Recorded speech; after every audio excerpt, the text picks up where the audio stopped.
परिस्थिति में हम लोग हमेशा साथ रहे हैं और चुनाव लड़े। अब सब लोगों का मेन एजेंडा है कि बीजेपी को हम लोग रोकेंगे। लेफ्ट पार्टियां, कांग्रेस पार्टी, आरजेडी पार्टी मिलकर के आगामी चुनाव साथ लड़ेगी। बिहार में लोकसभा चुनाव को लेकर सीट शेयरिंग को लेकर इंडिया अलायंस में लगभग सहमति बन गई है। दिल्ली में कांग्रेस नेता मुकुल वासनिक के घर इसे लेकर एक महत्वपूर्ण बैठक हुई। बैठक के बाद तेजस्वी यादव ने जानकारी साझा करते हुए कहा कि बिहार में आरजेडी, कांग्रेस और वाम दल साथ मिलकर लोकसभा चुनाव लड़ेंगे। तेजस्वी ने दावा किया कि गठबंधन में सबको सम्मानजनक सीटें मिल रही हैं। हम लोगों का अलायंस रहा है और कोई भी परिस्थिति में हम लोग हमेशा साथ रहे हैं और चुनाव लड़े। चाहे विचारधारा जो है आज भाजपा की, उसके खिलाफ भी लड़े हैं, एकजुट हैं, गोलबंद। और जो कुछ दिनों से जो चर्चाएं जो चली आ रही थी कि भाई गठबंधन लगता है टूटेगा, तो ये तो साफ तौर पे ये खबरें जो है भाजपा का जो एजेंडा है उस रूप से ये खबरें चलाई जा रही थी।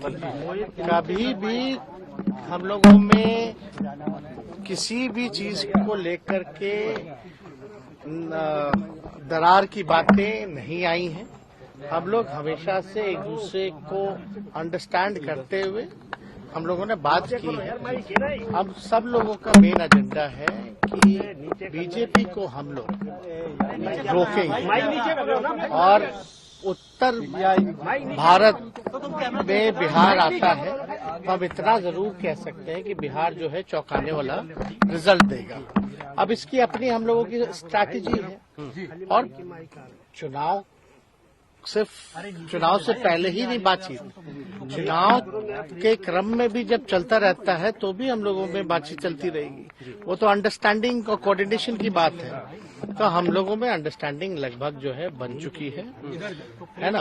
और एक आध दिन में जो है सारी चीजें हम आपको बता दें। Morally we are agreed. हम लोग अग्रीड हो गए हैं कि लेफ्ट पार्टियां, कांग्रेस पार्टी, आरजेडी पार्टी मिलकर के आगामी चुनाव साथ लड़ेगी।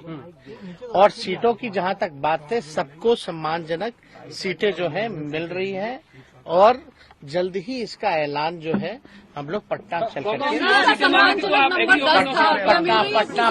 पटना चल करके जो है इसका अनाउंसमेंट जो है करेंगे।